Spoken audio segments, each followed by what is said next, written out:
Hi, everybody. Um, First of all, if you've made it this far to this video and you're watching this video, I appreciate you. Um, Thank you. So this video is about the last part of your portfolio, which is the reflection questions and just submitting everything that's needed for your portfolio onto TaskStream. So the reflection questions can be found in the lesson portfolio folder on Blackboard. So download that document, and then you can literally just type in your answers in the document and then save it. Um, a few things based off of your context. So if you were able to teach your lesson and collect student work, you should be able to answer all three sections. The last section requires that you have a rubric to analyze student work. So for that rubric, you could possibly use the same rubric that you use for the diagnostic if that works for you. But you might also create your own rubric based off of what your assessment is. I would really only come up with maybe 2 to 3 strands on your rubric. Don't make it too complicated. You basically just want to show CalTPA that you know how to design a rubric um, and use it to analyze student work. If you did not teach your lesson, then only answer the first section um, because you won't be able to answer the other parts. Keep the other two sections in mind, however, as you go into phase 3, because you will be answering those type of questions for your CalTPA. So it's good for you to just at least glance at them so you know what to expect. Please be sure to be detailed in your answers and offer examples when appropriate. Again, this is practice for passing the CalTPA, and you want to be detailed enough so that your evaluators can kind of check the boxes off in terms of different things that they're looking for. Be sure to answer every part of the question if you're able to. The way I worded the questions, I know it kind of looks like a lot, like there's a lot of different questions in each number, but I worded them so that you could score high on the rubric and therefore score high on the CalTPA. So again, the more you're able to answer, the higher you would score on the CalTPA, since you're able to demonstrate different TPEs, or the teacher performance expectations.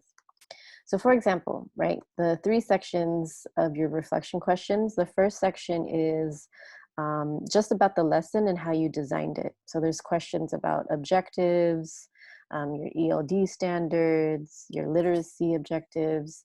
So again, all of these things that you're being asked to reflect on will show that you're becoming competent as a novice teacher, and you know how to do certain things.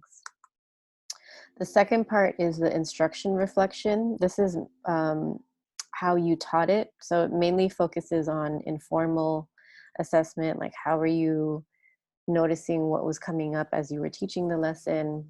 How did you assess learning at the end? How did you make it relevant? Again, the more you're able to answer these questions, the higher you will score. Then the third part is the assessment reflection. Again, you will need a rubric for this and student work.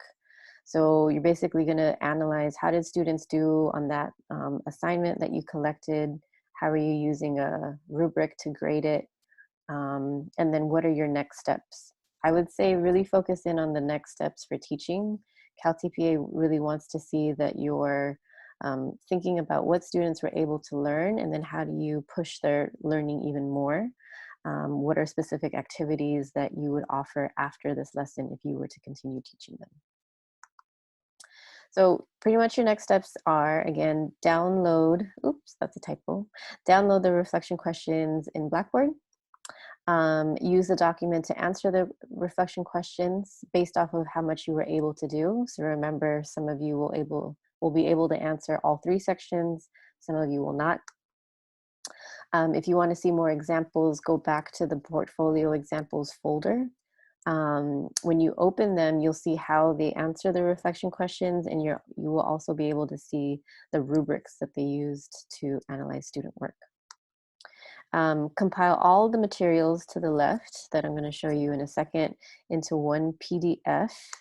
So I'm going to show that to you right now. So at the very front, you should have a title page with your name, the assignment, which is critical literacy lesson portfolio, the date, and my name as your instructor.